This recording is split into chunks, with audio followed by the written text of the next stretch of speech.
Hey there.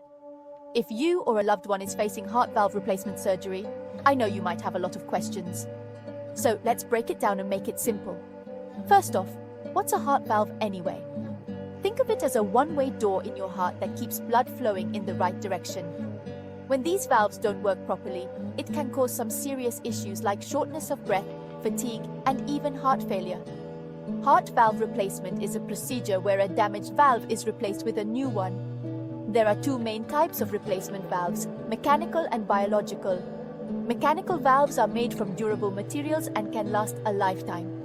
But you'll need to take blood-thinning medications for the rest of your life. Biological valves, on the other hand, are made from animal tissues. They don't last as long but usually don't require long-term medication. The surgery itself can be done in a couple of ways. Traditional open-heart surgery involves a large incision down the chest.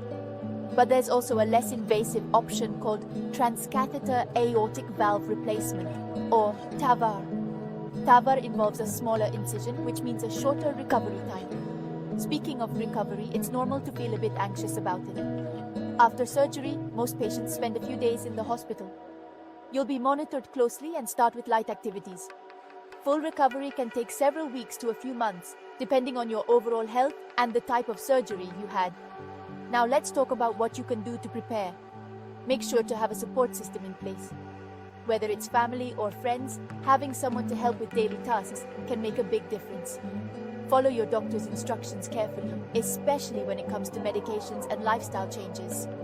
Remember, heart valve replacement surgery is a common procedure with a high success rate. Many patients go on to live healthy, active lives afterwards. So take a deep breath, gather your questions, and have an open conversation with your healthcare team. If you found this video helpful, don't forget to like and subscribe. Stay informed, stay healthy. Thanks for watching.